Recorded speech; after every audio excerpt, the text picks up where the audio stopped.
Hello and welcome to CPA Australia's 2022-23 Federal Budget webinar. I'm Dr. Jane Rennie, General Manager, External Affairs at CPA Australia. I'd like to take a moment to acknowledge the traditional owners from around Australia and pay my respects to elders past, present and emerging. I extend this acknowledgement to all Aboriginal and Torres Strait Islander people who may be joining us today. I'd also like to acknowledge CPA Australia President and Chairman of the Board, Merryn Kelsall, and Board Directors Louise Cox and Warren McRae, who are joining us today. Welcome Merryn, Louise and Warren. In today's webinar, we'll examine spending measures and outcomes from last night's budget. Listeners are welcome to ask questions as we go along using the chat box on your screen. Joining me today to provide expert analysis and opinion are CPA Australia Senior Manager Taxation Policy, Eleanor Casapides, and Senior Manager Business Policy, Gavin Ord. Eleanor and Gavin, thanks for joining us. Gavin, to start with, I've got a bit of a scene-setting question for you before we get into the specifics of the budget papers. On a scale of very easy to very hard, how does the current economic environment rate in terms of challenging for governments to deliver a budget in? Thanks, Jane, and hello everybody, and thank you for joining us in today's webinar. In terms of your question, I would say it's a very hard environment. Not only do we have an election coming up, and this is clearly an election budget, but we're facing COVID hasn't left us. We still have a war in Ukraine, inflationary pressures, labour shortages. We have the spectre of increasing interest rates coming through.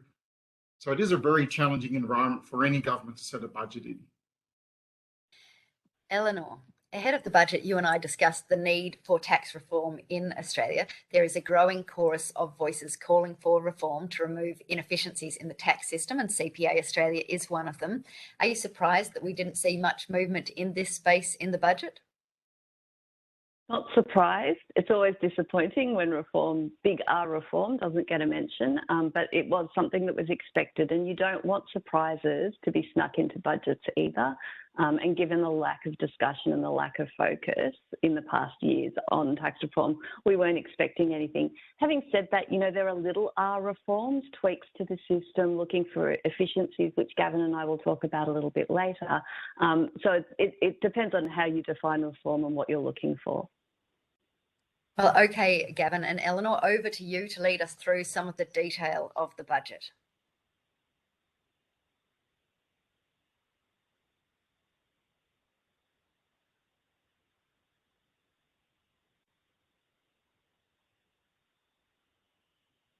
Oh no, Gavin, we can't hear you, or I can't. So today sorry, just a second. We're just getting some feedback. So today So in today's agenda, we're looking at setting the scene. So Jane sort of helped set the scene, a bit of a budget overview. We'll look at some of the key economic and fiscal indicators that came through in the budget papers. We'll discuss the government's budget priorities. We'll look at some of the key measures and we'll do some other analysis. But I will start by saying that it was a shorter budget than usual. And that's actually not bad. And that's actually something CPA Australia asked for. We're in a difficult environment, as I discussed earlier. And we are really looking for government to do a little bit less than more. So we're happy that budget paper number 2, which is the key one for us, is usually about 350 pages. This is 170 pages, so a lot less than usual. So I think there are some positives in that. And that might mean this webinar might be a bit shorter than usual. You might be thinking there's a bit less than usual, and that's actually how it is. So we'll go into the presentation now. So some of the key overviews. So Eleanor will discuss the LMITO, low income, middle income tax offset. That's been increased for 1 year, for this year only. You would have all heard about the fuel excise being halved to 22 cents for 6 months. That's a $5.6 billion program. Flood relief, that's sort of a re-announcement, but there is flood relief for impacted areas of New South Wales and Queensland. There's a big $10 billion spend on cyber security capability, but that's more aimed at the government's cybersecurity capability, particularly in the area of defence. The technology investment boost and the skills training boosts are very important to us, and we'll discuss that a bit later on. There is support, building on last year's budget, there's extra support for women and children, particularly ending domestic violence. And obviously, you would have all heard about some of the other cost of living announcements in the budget, including the $250 for pensioners and other welfare recipients. So just looking at this is sort of the headline economic and fiscal indicators. So the government's forecasting that real GDP will go up 4.25% in this financial year. It'll start to slow in the next financial year and slow further in the following financial year. Unemployment rate, which is sort of a key issue that our members, well, that the economy, it's shaping the economy. So it's 4% at the moment. And Treasury is expecting it to decline to 3.75%. So just in context, Australia hasn't had an unemployment rate with a 3 in front of it since Whitlam was Prime Minister. So that's going back about 1973 that we had an unemployment rate that low. Now that comes with its own set of challenges, particularly the next one's around wage pressures. So there's expectation that the very low unemployment rate will lead to wage increases.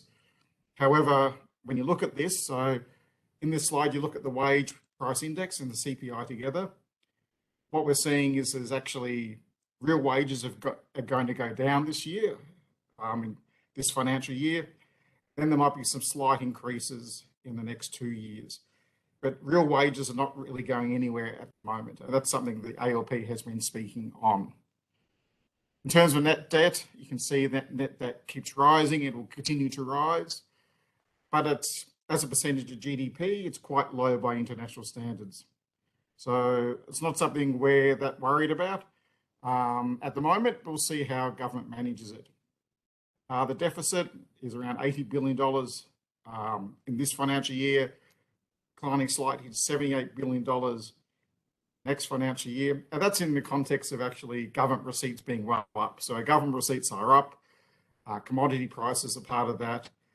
Low unemployment means that receipts from our personal income tax is up, but also their expenditures are down. So low unemployment means there's less money going out for welfare. And also we've seen the end of all the COVID measures. So in that sense, it's still a deficit, I'd say, is a little bit high, but it is on the way down. Now, we mentioned net debt. So when we look at what does this mean for actually the government's interest expense? Look at the right-hand column. This is the estimates from this budget. And actually, we're seeing that even though net debt is going up, the estimates for the government's interest expense is going down slightly. So it's still around about $17 to $20 billion a year, which actually in the context of the economy is actually not that high. So it's 1.5% of GDP. I think government revenues are around about $500 billion. So it's quite a small proportion of government's revenue collection. So overall, in the context, the economy is quite strong, but there is a lot of challenges, as we said before, high inflation and increasing inflationary pressures. We still have COVID-19, and there are measures in this budget around dealing with COVID for this winter. The war in Ukraine is still going on, and high fuel prices and cost of living pressures, and obviously the overarching election that's the shadow that's cast on this budget. Here are what the priorities the government has set for itself in this budget. And I'll let you to judge whether the government has achieved these priorities. So building a stronger and more productive economy. And we know that productivity growth in Australia has been weak for a long time, and it's something that really needs to be addressed. The cost of living pressures, addressing that, but also addressing the challenges around natural disasters, inflationary pressures, COVID-19. Strengthening our regions, so that's more money for regional Australia and also more money for infrastructure as well. A lot of that's focused in on the hard infrastructure, road and rail, but as I said before, there's a very large investment in cybersecurity as well. Guaranteeing essential services, that's around Medicare, health, mental health, childcare, things like that. And the protecting Australia's interests by national security and defence capabilities. I mentioned about the cybersecurity side. A lot of the defence spending is out over the next 10 years, so it's not actually a big increase in defence spending in this particular fiscal period, forward estimates period, but the big spending comes out over the next 10 years or so. And that will be a challenge for budget policy over the next decade, increasing defence spending, increasing NDIS spending, and increasing health spending. So now we get into the key measures, and this is where I'll pass over to Eleanor to talk about some of the tax measures. So Eleanor, lead us through some of the tax measures in this budget, please.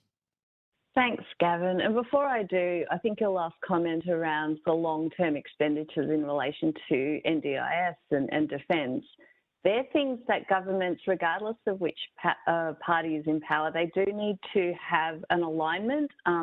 And there is that, you made a comment in our podcast recording this morning about certainty, where you have these budget announcements or these commitments that span multiple election periods. How do you actually get that commitment from all sides to honour those things, or what happens when they're not honoured? It's an interesting thing, but it's just as a general comment, it's good at least that they are thinking longer than just the next 4 years, and that they do start to invest a little bit in the medium term. In contrast, however, we can talk about the lower middle income tax offset, which is by no means a long-term thing. Last night, of course, it was announced that that would be increased. There was a lot of talk around extending it for another income year, and talk around, well, people couldn't access it till they lodged their 2023 returns. The government's cut through that and said, we're just going to do it this year, we're going to up it. And while there was some commentary that I heard last night saying it's not fast enough, I think that by aligning it with the tax return lodgement cycle, a lot of these people will be self-preparers, recognising, of course, that there will be some pressures on tax agents as their clients storm the doors on the 1st of July to try and get their refunds. But many of the self-lodgers actually will benefit from this, and in that sense, it is a sensible way of aligning the extra payment with an existing offset. The other thing that I've noticed or commented on is that there is no extension when you look at the budget numbers. I would suspect and I would hope that this is the last year that the LMITO and its $420 boost stays in place.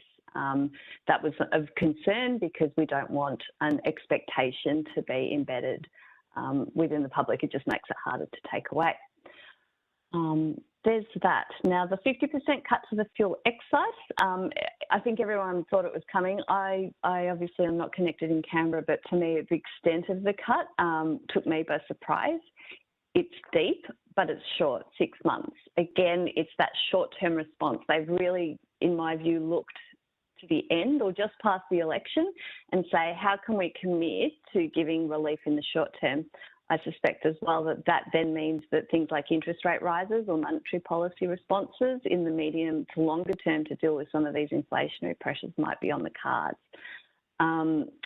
There's debate around, it costs a lot, more than $5 billion. What's going to have to be stopped or not progressed? Having said that, I think the government was being called upon to deliver relief. And this is a quick mechanism. It's been used. Gavin, I think you were saying in other jurisdictions, they've also cut the excise as a response to provide some relief.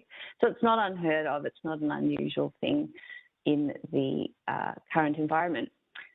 So just Eleanor, sorry, there was a question from Mark, and it says, when do we expect to see the fuel price changes? So as it says there, the starting budget night, but the commentary from the government is that they expect to see the price reflected on the Bowser in the next 2 weeks. And we also note, and we discussed in our podcast, that there's a line item in the budget papers that the ACCC will be monitoring to ensure that the full effect of this cut to the excise is passed on.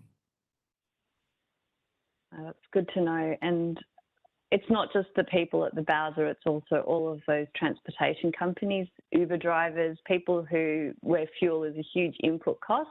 It does give them, on the basis that it gets passed on, a bit of breathing space while they adjust their prices and pass on those new costs.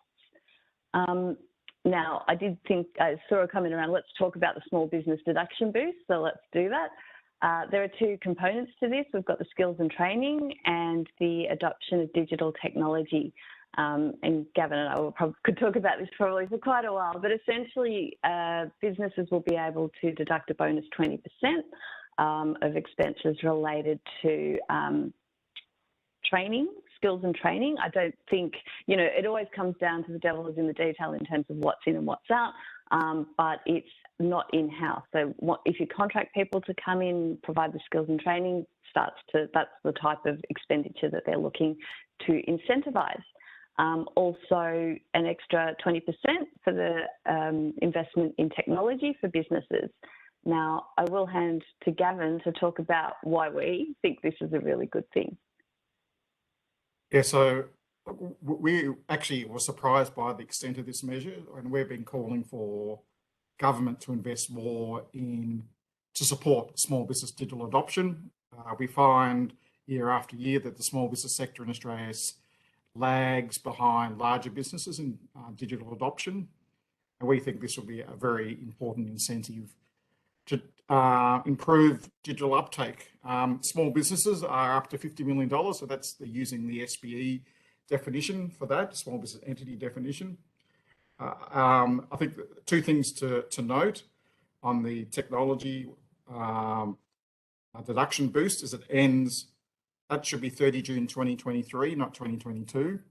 So it runs for around about 15 months, and it's $100,000 per year. So you have a short period between now and the end of this financial year to spend up to your $100,000, then another $100,000 in the next financial year. So we're going to see, obviously you're going to see some of the big software houses getting out there and promoting their wares over the next few months to encourage businesses to take full advantage of this deduction. And it covers things like, going to Mark's question here, it does cover accounting software. So it's not just about investments in assets, it's also expenses as well. So it covers those expenses around providing websites. The training side could fit in under either the training bonus or the technology bonus. I just also note that the training bonus, at the moment, it talks about employees, so it doesn't cover sole traders, is our understanding. And it also, the training must be provided by registered training providers. So as Eleanor said, the devil's in the detail. We haven't seen any information beyond what's in the budget papers.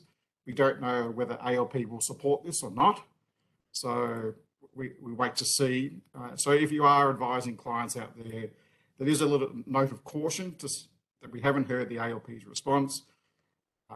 Noting there's an election and that some of the detail is not out yet. Pass back to Eleanor. And it is really about putting it on the table for business clients, for our public practitioners who are at this webinar.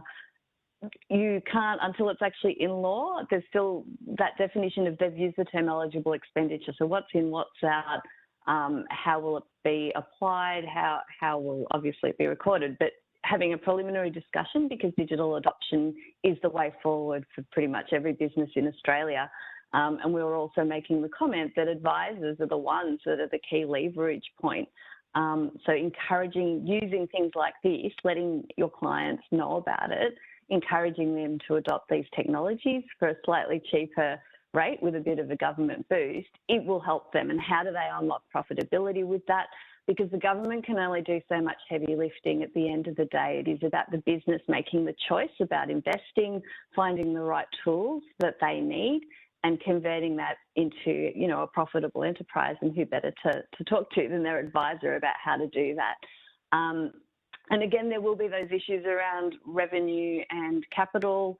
Is it going to, will it be the monthly subscriptions? What is in and what is out? So again, that's something when the consultation happens, we'd love to hear from you about what you think might not fit what's being proposed and why it should be included or not.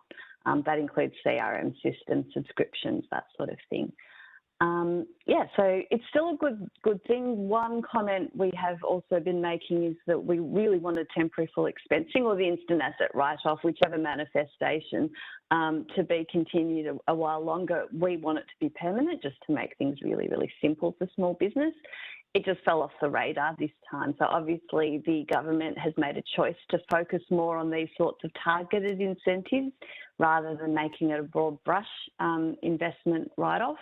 And they're saying, look, we want you to put your money in these sorts of areas because you underpin our economic recovery. So it does sort of signal a bit of a change, I think, in their mindset. There's also a patent box regime for anyone who's in the area of R&D, intellectual property and patents.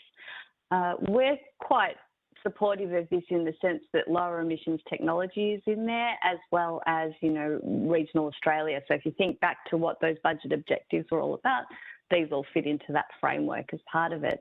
The existing patent box regime for the medical side of things is still not passed, but obviously there will be challenges, and for those in agriculture or in, you know, sustainability who want to access these things, I guess, you know, you think about the R&D tax incentive experience and some of the challenges that have come up in making sure that the advice that's been given, the evidence that's been kept has been spot on. There's the risk with patent box that you have similar sort of uncertainty. So it'll be interesting to see how much support, I guess, there is and how much guidance goes through that and who actually can benefit, because it is still quite a niche area and you do need to have some capital backing to make that happen. So those are the major tax announcements. Did you have anything to comment on the patent box or any of the others, Gavin, before we move on? Well, the patent box is something we've asked for, so I think it's a positive move, and shows that some of our advocacy work does actually have an impact, like with the small business digital adoption boost. It shows that what we do actually has an influence. Maybe we'll go through some of the questions at the moment, Elle, that's come up. So in terms of the fuel excise, we probably can't answer this here, but how would the change in the fuel excise affect the fuel tax credit claim? I'm pretty good at tax, but I have to admit that I know nothing about fuel tax credits. Presumably, you get back what you've paid. So if the excise amount falls, you obviously have fewer credits to claim. Happy to take it on notice, but that's just my intuitive guess. That sounds right to me. There's also a question from Stephanie around what does this bonus deduction mean? This 20% bonus deduction mean? So how does it actually work in practice? Yeah. Well, you start with the budget paper. I think at the end of the day, and again, it's business expenses and depreciating assets. So essentially you spend $100, you will be able to claim, deduct $120. So it's certainly not cash back in the pocket or anything like that. You just get an extra 20% on the value of the expenditure. Similarly, I would have thought with depreciating assets, and again, this is why it's just easier not to have pools and depreciating various things. But you would take the $100 that you invested in, I don't know, a new technology or a new asset, and you would claim, you would depreciate $120 of that. Yeah, so that is how we understand it. And again, what is eligible expenditure, revenue versus capital treatment, how will the depreciation pools adjust? I think it should be, in theory, it sounds simple, but there's always a snag that might pop up along the way. I agree, and that's where we need your input when we start to see the actual discussion papers come out. So, yeah. There's also. And sorry, I just saw from Paula on the fuel tax credit. It's great when our listeners can actually answer the questions from others. So it's based on leaders, not what you would pay. So maybe it is about fuel tax credit rates. It's an interesting question. I'm going to look that up. There was also a question just on interest expense. So just go back to a previous slide. Why is interest expense actually a little bit down? Forecast interest expense down for government. Obviously, government borrows through bonds, and the yield on the bond is effectively their interest rates. Yields on government bonds remain very low, And obviously in 2020, 2021, I think the government was forecasting the yield on their bonds to actually go up higher than what it has. So I think the difference between the 2021 and the 2022 forecast on interest expense is that the yields on government bonds are actually lower than what they expected. And also I might add that the other factor is that the deficits are actually, the net debt is actually lower than what they forecast because revenue from personal and corporate tax is actually up as well. So net debt is actually lower than what they thought, and also the yield on government bonds is also lower than what they thought. We'll go on to other tax changes, Elle. Yes.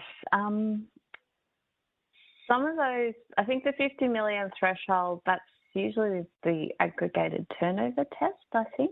But I will double check that. It's always those complicated tests that bring in associated entities. You don't want to be anywhere near that 50 million threshold because things get messy. But yeah, so that's consistent. One would presume it's consistent with the existing definitions. So onto other tax changes. The biodiversity and carbon credit unit revenue is now going to be treated as primary production income. Again, it's that theme of how to support regional Australia. We did some consultation as part of broader discussions on supporting resilience in agriculture. And what was interesting about the farm management deposits and income averaging was that a lot of structures that are used in regional Australia and to manage farms don't necessarily lend themselves to the conditions to access those kinds of benefits. So we've been having a bit of a conversation around, well, can you broaden it? How do the interactions with the trust arrangements limit accessibility? It does. Having said that, so it's good that they're doing it, but if they're going to use that as the mechanism, they should also think about the accessibility and make sure that the right people are able to access those sorts of benefits. Trust tax return to be lodged electronically probably should have happened much sooner.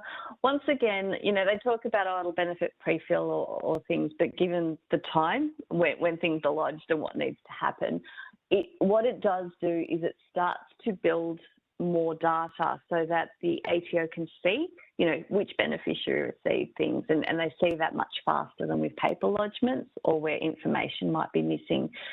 It really, I think, and it enables some flexibility going forward. Once it's digital, they can add labels, they can request certain things each year, that the return forms do change. It's good to be mindful that with those digital reporting requirements, record keeping and documentation of what's actually going on that needs to be in place to support those declarations that are made on those forms. The pay-as-you-go instalment, automatic variation, I think pay-as-you-go instalments has been an area of just irritation for some time. It's good that the government is turning its mind to it. CPA Australia, we've got this broader theme of, it's not so much the fiddly bits and having to put variations through, but it's the interest rates on the outstanding debts, accessibility of payment arrangements. That is a huge issue. Having said that, things that improve cash flow in real time, such as being able to vary your instalment rate, it can't hurt. What I find interesting, though, is I believe that tax and financial data remain quite different. As you go down into the small business market, the accounts may not be the same as, your public reporting of financials with all of these standards that are diligently adhered to. The discussion, I think, will evolve to canvass, behaviours and what's actually needed. And again, it reinforces this idea that with digital, financial performance, accounting data, tax data really starts to go into an environment. And if you use it, there will now be benefits actually for the business as opposed to it merely being a compliance thing for the ATO or for the government. TPRS, it's a similar thing. I presume what they'll be doing is linking the BAS, and so the invoice data that is linked to TPRS, it's linked to GST, it's linked to BAS. Presumably they'll find a way to actually extract the unit record data so that the TPRS information can be accumulated over the reporting year and you'll have sort of this ready-made TPRS at the end of the year, so you don't have to go through that process of manually lodging the annual report. Again, it's only as good as what's coming in, and you'd want to see businesses adopt e-invoicing. You want to see them be putting all of their invoices through the relevant accounting software, classifying them the right way. Once that's set up, though, it should be easier, and you don't have this surge of TPRS things that you need to do at the end of the year. And again, it highlights the role of the public practitioner and the advisor. It's no longer a once a year thing. Your business clients need to be thinking about, my reporting and my compliance obligations are maintained throughout the year. They don't come in these big bursts anymore.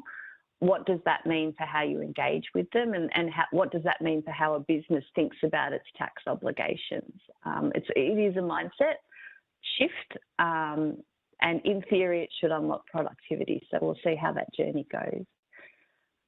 Instalment uplift factor 2%, they could have gone up to 10%. It was put down to 0% during COVID, so again it's just that threshold thing that they could do.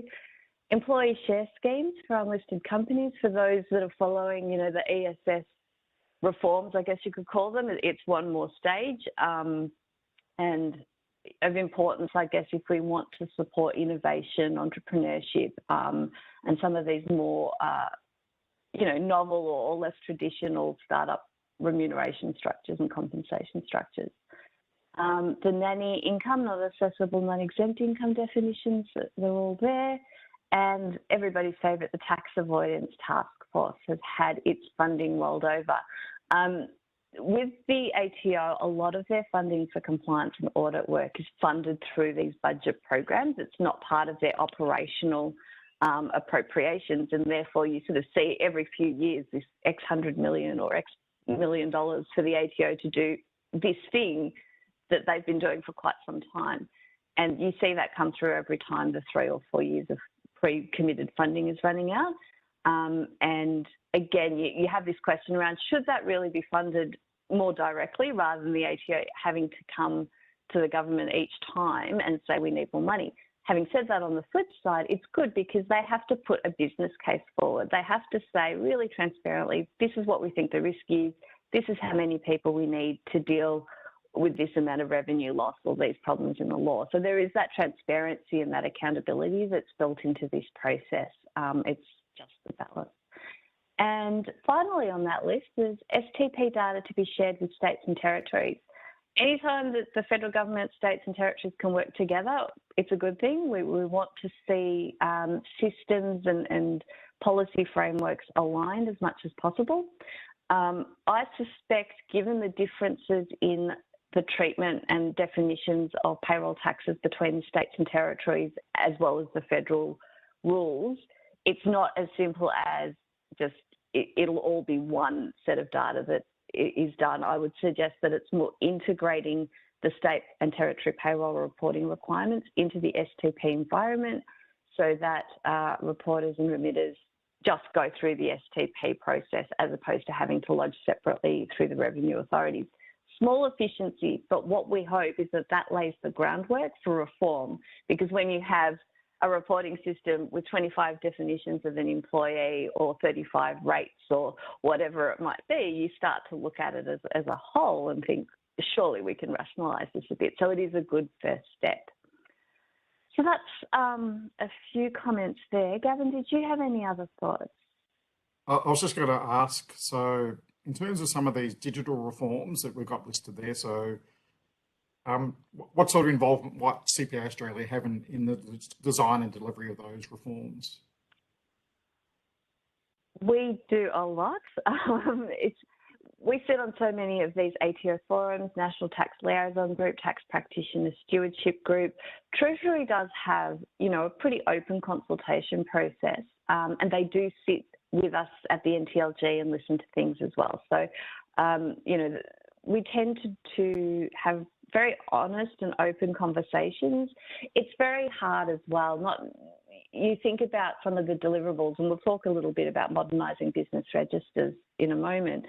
but they have such tight timeframes and such tight deliverables. And you think about some of these announcements where they're supposed to be effective now and the law hasn't even passed, and, you know, the administrator of the ATO, like FBT, for example, and deductibility of rapid antigen tests, it's still not legal to claim. So once those things come through, there is this pressure to move it forward. I will give credit, they do make an effort, they do connect. We raise these issues with them regularly and we do have conversations. The hardest part is change management. And the message, you know, I think, Gavin, you and I are fairly consistent, is digital is here. This is something that is supported by government. We support it. We understand the benefits. But we also can recognise that it can be burdensome or it can be really, really difficult. So that's what we're trying to manage. It's not about stopping these things. It's about making it the best possible to have agents and advisors included in the design of them, making sure that where they're needed, they're helped to help so they can help their clients, and where things can be improved seamlessly, it improves their lives as well. So there's some of the approaches that we take.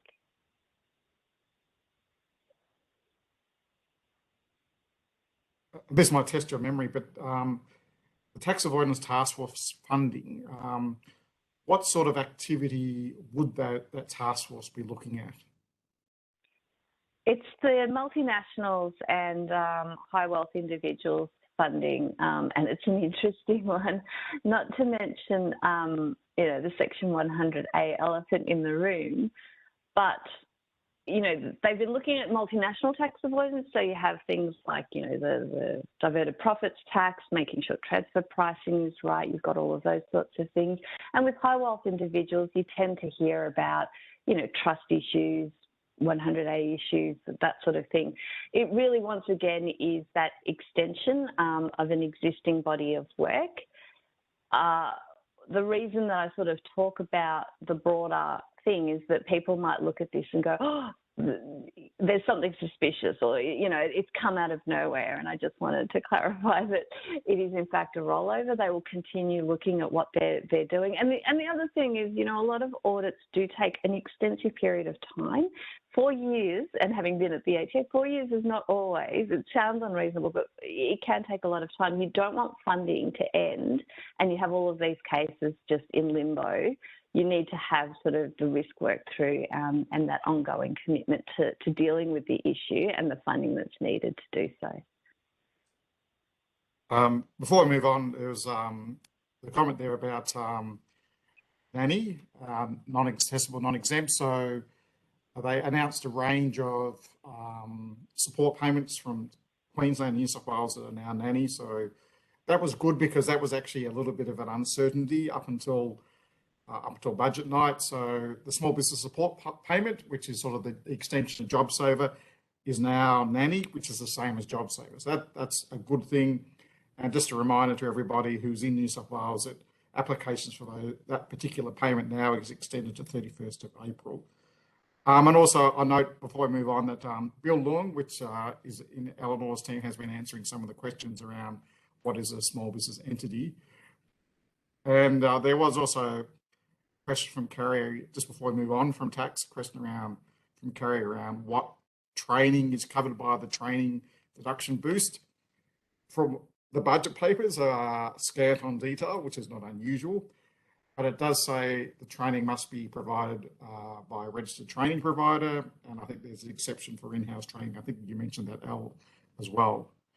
So all we can say, it needs to be provided by a registered training provider, and it's to employees. So it's quite specific, it says employees, so sole traders don't qualify as it's written at the moment. That might change over time, but we'll have to wait and see the details. And just on the registered training provider thing, you know, when the deductibility of self-education expenses consultation occurred, we did raise some issues around why RTOs. You know, there are so many commercial trainers. When you think about what is it that a business needs training in and what its staff needs training in, it's not necessarily an RTO defined response. There are lots of things where they just need, how to use a product effectively, unlocking the potential of a certain kind of software, or learning how to use a particular piece of technology in a safe way, for example. So, yeah, when it comes to it, we will probably ask why is it that RTO is so confined? And then if that's once again, if that's the definition that they're going to use, do they have the settings of accrediting RTOs correct? And is it accessible, the right kinds of providers actually being able to be part of that system? So they're the questions I think this raises. And now we move on to this superannuation change in the budget. This is the only one, L. Normally there's a few more. And yeah, super pension drawdown, 50% reduction extended. And so I don't really know what more there is to say. I think if you work in superannuation, there are issues bubbling along. There are things, you think about the gnarly stuff that you would think could be fixed. Again, the government with this budget had to pick and choose what it was going to really focus on. And they have done quite a bit around superannuation. You know, when you look at the landscape over the past few years, there have been changes going through quite often. So I think they decided to give everyone a bit of a break this budget.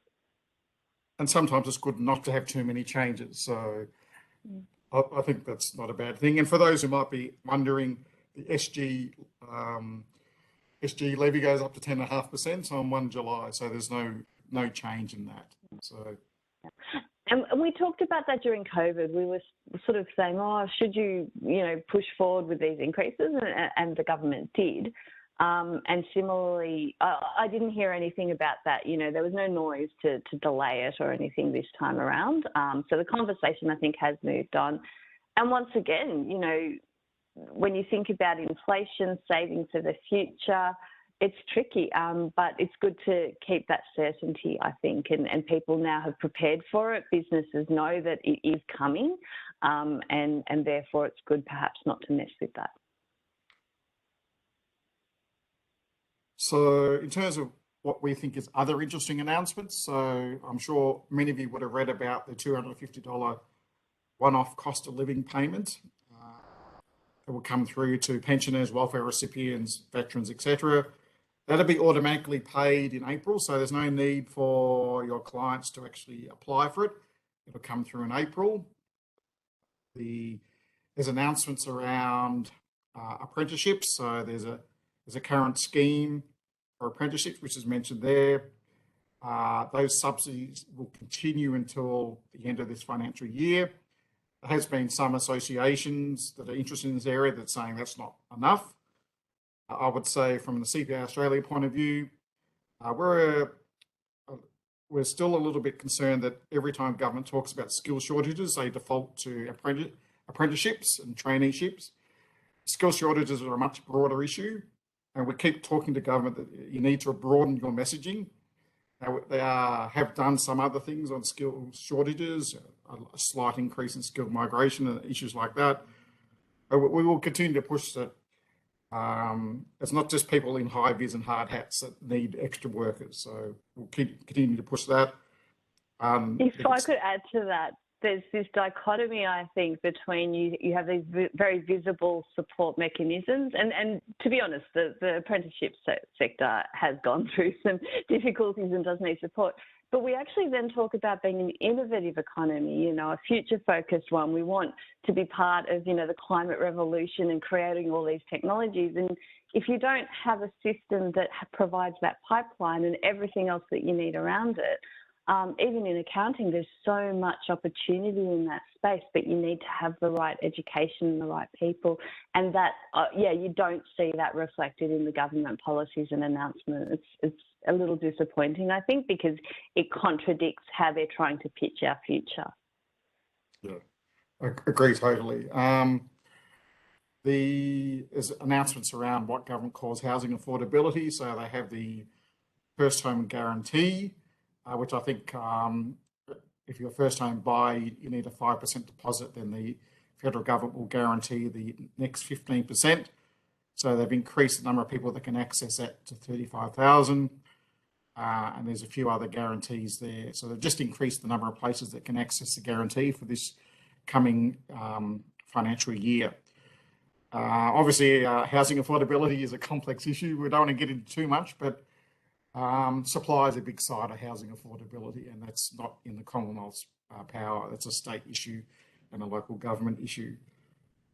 And the last one, and maybe I'll pass back to Elle because she did some work on this very recently, and we're very pleased with this announcement around company registration and lifestyle management fees.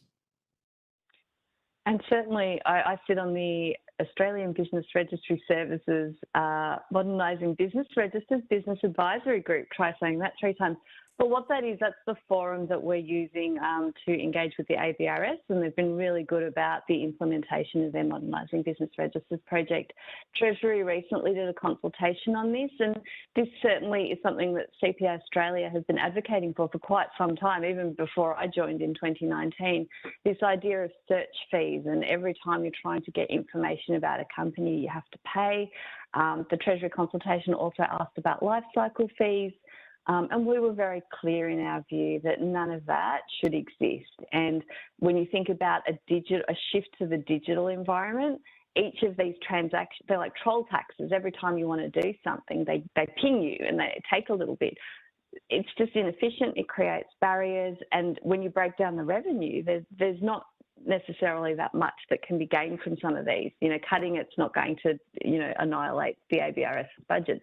So this is really, really good. And I guess with the government, they've chosen a temporary reduction or removal. So in the sense that they're going to see how it goes, as I understood it. So yeah, it's a win. And it's good to see that when we transform digitally, we also change the way we think about costs and fees and service charges as well. And just on the search fees, so my ASIC registry search fee, my understanding, it's based on the fee that ASIC would incur having to go to microfiche to find something. So I think many people on this webinar might even know what microfiche are, but that's what the basis for the fees. It's very old, not even really, or it's sort of an very old technology, and it's a very manual process. So we're moving to digital. The fee structure has to reflect the real cost to government, and we're very happy with this result, and this is something we've been advocating for a long time. So we're very happy. Sorry, I may have misspoken in the sense that I thought it was temporary, and I might have undersold it, because the way it's sort of talking about it, it's saying the government will forego receipts of 60 million over 3 years, but it's not. Yeah, so maybe this is a permanent thing and they've just costed it over a 3-year window. So if that's a permanent thing, that's absolutely brilliant. I'm even happier than I was before. And they talk about the start date of the ABRS is September 2023. I know you're on the committee and that's oversighting this. I think the governance committee. Obviously, with any technology change, we just need to be a little bit more. It's hard to set hard deadlines so far in advance, but any thoughts or anything you're hearing from the consultations on the ABRS in terms of when it starts? Like I said, the ABRS has got a big program with a tight budget and very clear deliverables. And regardless, again, whoever wins the election, this is something that's coming over the next few years. As a result, they are pushing forward. There can always be delays, but I think that they are doing things professionally.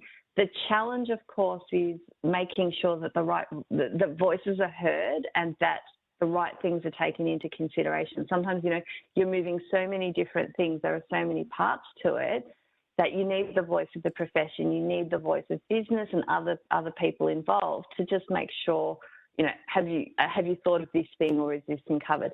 From the profession's point of view, I do think we need to work with the program. There was a lot of pushback and concern about director ID, but really that was the first step. It was like getting a tax file number, which advisors can't do on their client's behalf either. So it was that first stage of identity. What we are trying to make sure happens is that from this point on, ASIC agents, or what will become ABRS agents, have the right experiences when they interact with the system, that the authorisations are smooth, that they can do what they did before and that they can do it through their natural business system. So and the ABRS is listening. But as things like the linking process, the migration process occurs, what agents and directors and company secretaries can do is make sure that the data is accurate. Because when data lines up and it's clean and it all works, the phone calls, the letters, the checks, they all disappear. But if your clients' records are not up to date, if they're overdue, if they're late, these are the things that are going to cause headaches and need to be fixed. So that preemptive action and just being ready to work with the program as it rolls out, they're the two key things.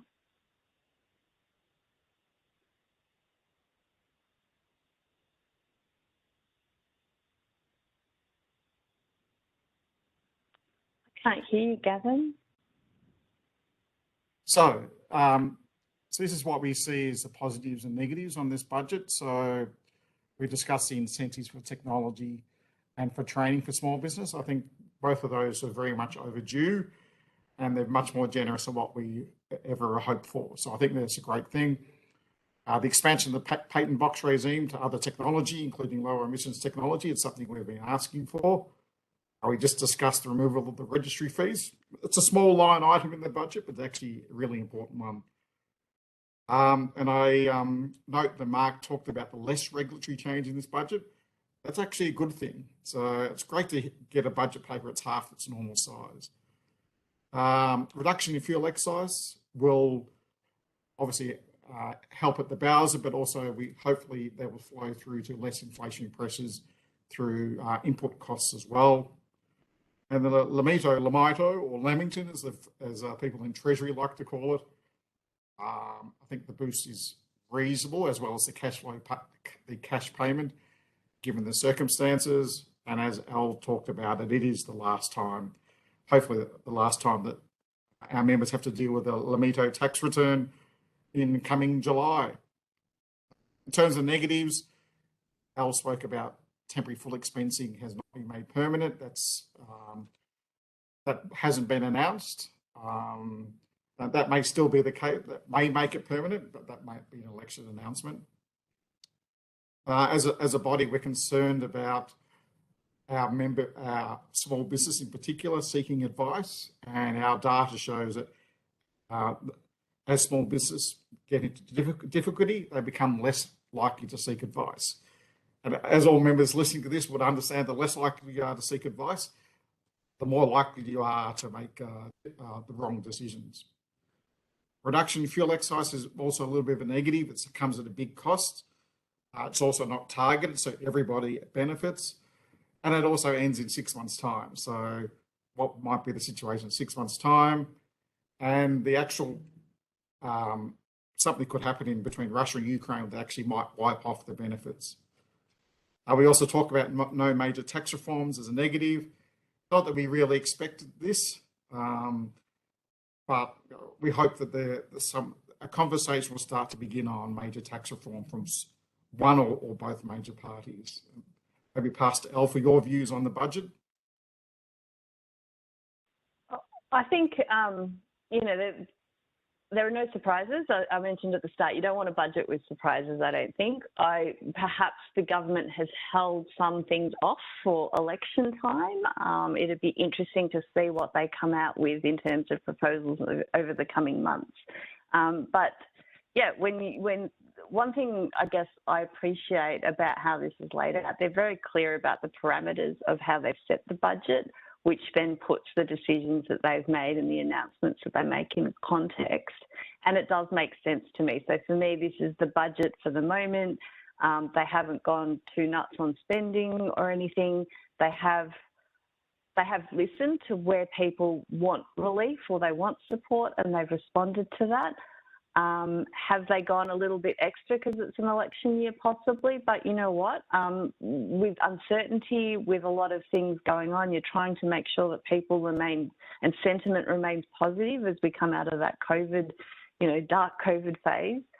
It all makes sense. I'm not going to say, it's a great, fantastic budget and everything, but it's quite reasonable. And there's nothing in there that I think, that came out of nowhere, or why are they doing that? Thank you. Thanks, Elle. So to find out more, the CPA update.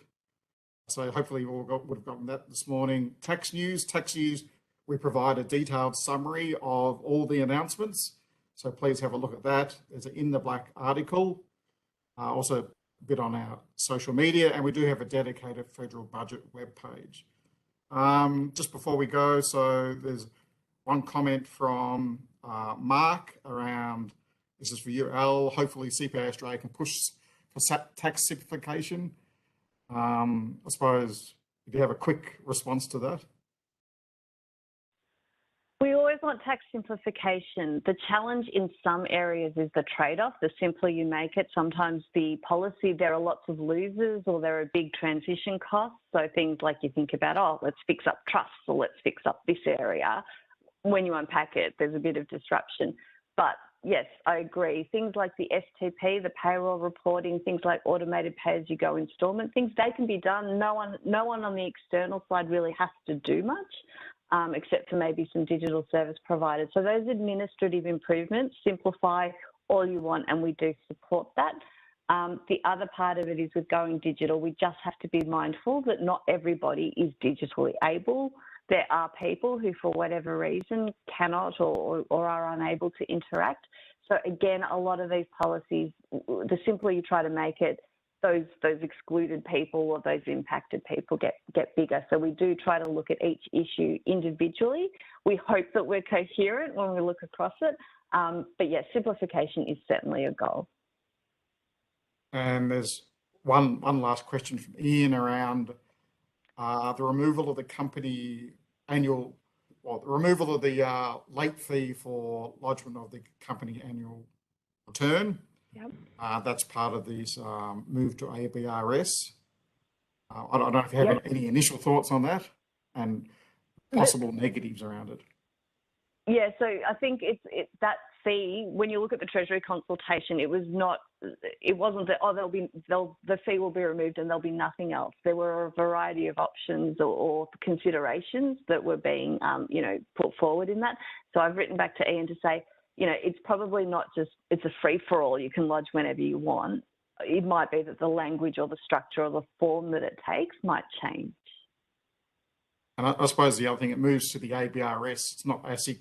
There might be different approaches to chasing up late lodgement with the ABRS. Yes, and it is that mind shift. So ASIC agents will become ABRS agents. The ABRS is responsible for the registration component. ASIC remains responsible for enforcement. But for the majority of transactions, the ABRS will actually be the key agency with whom agents and companies interact. So thank you, and thank you for all your participation. I'll pass back to Jane to finish off. That brings us to the end of today's budget webinar. I would like to thank Gavin and Eleanor very much for sharing your expertise with us. And as always, a lot of other dedicated CPA Australia staff work behind the scenes to make the magic happen. A big thank you to these people also. From all the team at CPA Australia, we hope this webinar has provided valuable insights on this year's budget. As Gavin mentioned, further budget analysis is available in content such as CPA Australia, CPA Update, Tax News, In Practice, and a special edition of our With Interest podcast. To find this commentary, go to the CPA Australia website and type federal budget into the search bar. Once again, thanks Gavin and Eleanor, and I'll now hand back to Helen. Thank you, Jen, and thank you to Gavin and Eleanor for the great presentation today. And I also want to thank you to everyone online for your participation today. In the next 3 working days, you will receive an evaluation survey accompanied by the recording of this webinar. We really appreciate your feedback, as it is extremely valuable to CPA Australia to help us to deliver better events for you. Thanks again, and we look forward to welcoming you to another CPA Australia webinar soon. Thank you, everyone, and enjoy the rest of your day. Bye.